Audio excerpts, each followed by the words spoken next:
Hello friends, welcome to the aroma eats. இன்னைக்கு நம்ம சேனலில் பிரெட்டை வச்சு ஒரு சூப்பரான ரெசிபி தான் பார்க்க போகிறோம். அது என்னன்னு பார்த்தீங்கன்னா டபுள் டெக்கர் பிரெட் பீஸா. நார்மலாகவே நம்ம பிரெட் பீஸா வீட்டில் செய்வோம். ஆனால் இதில் என்ன ட்விஸ்ட் அப்படின்னா 2 லேயர் வச்சு பிரெட் பீஸா செய்வோம். அதனால குழந்தைங்க ரொம்ப விரும்பி சாப்பிடுவாங்க. இந்த டபுள் டெக்கர் பிரெட் பீஸா எப்படி செய்யலான்னு பார்க்கறதுக்கு முன்னாடி நம்ம சேனலுக்கு இப்போ தான் ஃபஸ்ட் டைம் வரீங்கன்னா கண்டிப்பாக சப்ஸ்கிரைப் பண்ணிக்கோங்க. நோட்டிஃபிகேஷனுக்கு பெல் ஐக்கானையும் கிளிக் பண்ணிக்கோங்க.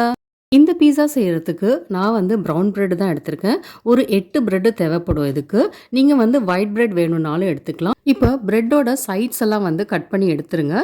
எடுத்ததுக்கப்புறம் இதை பேக்கிங் ட்ரேயில் வச்சிடலாம். பேக்கிங் ட்ரேயில் ஈகோ பேக் பட்டர் பேப்பரோ இல்லை நார்மல் பட்டர் பேப்பரோ வச்சுட்டு அதுக்கு மேலே பிரெட் எல்லாம் வச்சுருங்க. பிரெட் எல்லாம் சேர்த்து வச்சதுக்கப்புறம் மேலே சீஸ் ஸ்லைஸ் ஒரு ஸ்லைஸ் வச்சிடலாம். அதுக்கு மேலே பிரெட் வச்சிடலாம். செகண்ட் லேயர் பிரெட் வச்சதுக்கப்புறம் அதுக்கு மேலே பீஸா சாஸ் இந்த மாதிரி ஸ்ப்ரெட் பண்ணிடலாம். பீஸா சாஸ் சப்போஸ் இல்லை அப்படின்னா கொஞ்சோண்டு சீஸ் ஸ்ப்ரெட்டு, அப்புறம் டொமேட்டோ கெச்சப்பு, அப்புறம் சில்லி சாஸ் இதெல்லாம் சேர்த்து மிக்ஸ் பண்ணி அதுக்கப்புறம் பிரெட்டுக்கு மேலே ஸ்ப்ரெட் பண்ணிக்கோங்க. அடுத்து வெங்காயம் இந்த மாதிரி ரவுண்டாக மெலிசாக கட் பண்ணி வச்சுருங்க. அதுக்கு மேலே குக்கும்பர் ஸ்லைசஸ் வச்சுருங்க. அடுத்து நீட்டாக கட் பண்ண கேரட் இதில் வச்சிடலாம். இது நல்லா மெலிசாக கட் பண்ணி சேர்த்துக்கோங்க. இல்லை அப்படின்னா ஸ்லைசஸாகவும் சேர்த்துக்கலாம். இதுக்கு மேலே பாயில்டு கார்ன் இருக்குல்ல, அது சேர்த்துக்கலாம்.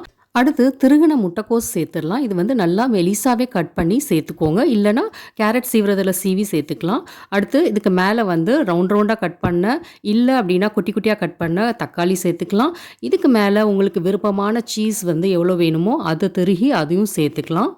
யூஸ்வலாகவே சீஸ் அப்படின்னா குழந்தைங்க ரொம்பவே விரும்பி சாப்பிடுவாங்க. அதனால் கொஞ்சம் நிறையவே சேர்த்துக்கோங்க. நெக்ஸ்ட் சில்லி ஃப்ளேக்ஸ் சேர்த்துக்கலாம். இது உங்கள் காரத்துக்கு ஏற்ற மாதிரி கொஞ்சம் கூட குறைச்சி சேர்த்துக்கலாம். சில்லி ஃப்ளேக்ஸ் சேர்த்ததுக்கப்புறம் அதுக்கு மேலே கொஞ்சம் ஆரிகனோ ஸ்ப்ரிங்கிள் பண்ணிக்கலாம். இதுக்கு மேலே பீஸா சாஸ் இருக்குல்ல, அது சேர்த்துக்கலாம். இதுக்கு மேலே கொஞ்சம் டொமேட்டோ கெச்சப் சேர்த்துக்கோங்க.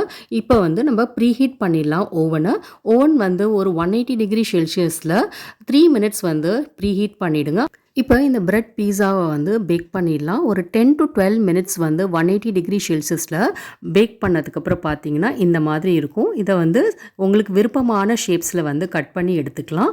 அவ்வளோதான், நம்மளோட டேஸ்டியான double decker bread pizza ready. இந்த பிரெட் பீஸாவை கண்டிப்பாக வீட்டில் ட்ரை பண்ணி பாருங்கள். ட்ரை பண்ணி பார்த்துட்டு எப்படி வந்துச்சுன்னு கமெண்ட் பண்ணுங்கள்.